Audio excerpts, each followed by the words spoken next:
Chair in your house, a broken table in your house, anything that's housebroken? Well, don't try to fix it yourself. Don't ruin it. Bring it to Mel Blanc. Let him do it.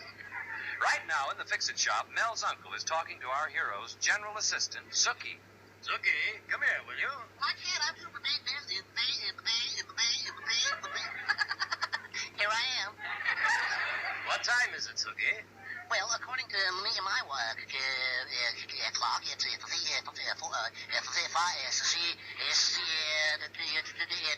can't tell you.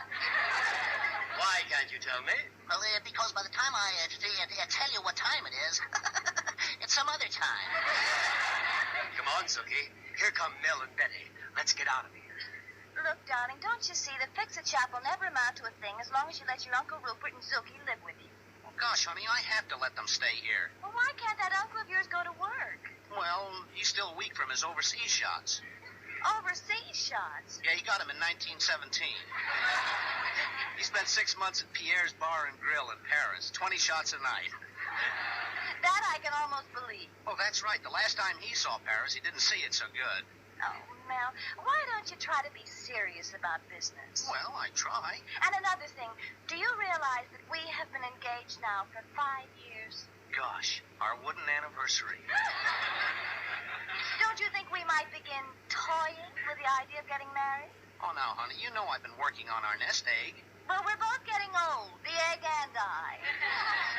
Well, yeah, but... Now, Blank, now this is what I'm talking about. Now, look at this birthday card my father got from the Eternal Life Insurance Company this morning. Now, why don't you do something like that? Why don't you try to build goodwill? Okay. I'll send a birthday card to everybody in town who has a birthday this month. Oh, Mel, that's wonderful. And another thing, I'm going to talk to Uncle Rupert. Put him straight. Oh, darling, it's so good to hear you talk like this. I'll tell Uncle. He'll just have to buckle down and loaf somewhere else. Uncle Rupert, but that's the way it's got to be. Melvin, my boy, I'm hurt. Haven't Zookie and I been everything to you? Well, not exactly. I haven't been everything to you? No. That's why I want to get married.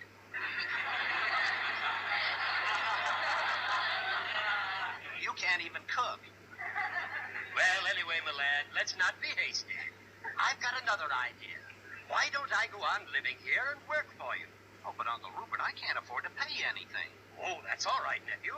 After a while, you'll owe me so much money, I'll own the Fix-It shop. Well, yeah, Then you can go to work for me until you earn enough money to get it back. Say, both of us can make a darn good living like that for years. Now, wait. Doesn't hit you, eh? No, Uncle Rupert, you're not talking me out of this. I see what you mean. Well, Melvin, this means the parting of the ways. I shall simply have to ask Widow Longnecker to marry me. Oh, but you said yourself marriage is a serious thing. Are you sure Mrs. Longnecker's your type? Why, of course Clara's my type.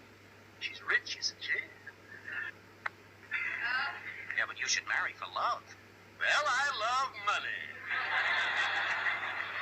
But she's so long and lanky. Melvin, my lad, when a lady is that wealthy, she's not long and lanky. She's tall and stately. Well, have it your way. Now, will you send Zookie for those birthday cards? Indeed, I will. Oh, Zookie. Zookie, will you come here, please? I can't. I'm too busy. Here I am. Nell wants you to go down to City Hall and get a list of people's birthdays. Oh, people's yeah. Then stop off on your way back and pick up some birthday cards at the 5 and 10. Yeah. Have you got that straight now? Yeah. Young man! Huh?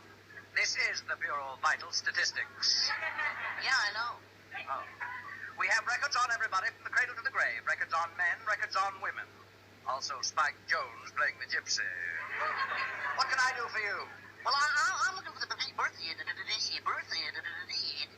know, rock-a-bye, yeah, but you was a beautiful baby. Oh, yes, indeed I was. Why, my mother used to... Oh, so that's it. You're expecting a baby. Oh, how could I have a baby? I'm not even married. Well, you should have thought of that before. Marriage licenses are down the hall. Hey, but I'm a confirmed bachelor. I don't believe in put loose and fancy. Nobody wants me. Now, make up your mind what you want. Our files are complete from the cradle to the grave. We have the cross index to ZY, countercross to AAL, and crisscross to YYZ, ending with a fiscal year MCM XLV. Now, what do you have? Let me hear Spike Jones playing the gypsy.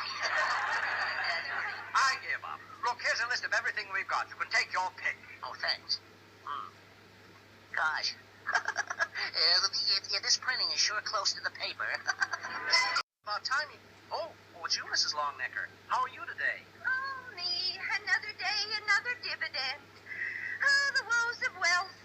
Well, what's the matter, Mrs. Longnecker? Oh, it's so annoying. I was at the bank all day today. You were? Yes, the bank wants to borrow some money from me.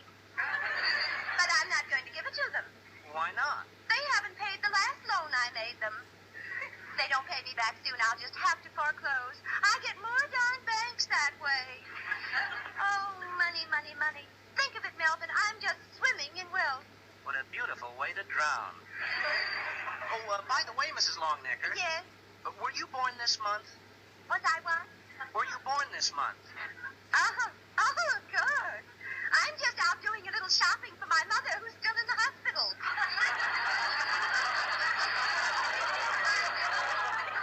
Well, you see, I'm sending birthday cards from the Fix-It shop to everybody in town who has a birthday this month. Well, what on earth for? Oh, it's a great business idea. Make a lot of money, so Betty will be proud of me. Money. Doesn't that fiancé of yours realize the terrible things money can do to a human being? Why, just look at me. Yeah, maybe I ought to warn her. Do you think that my dear Clara, this is indeed a pleasure. Well, I didn't come here to give you pleasure.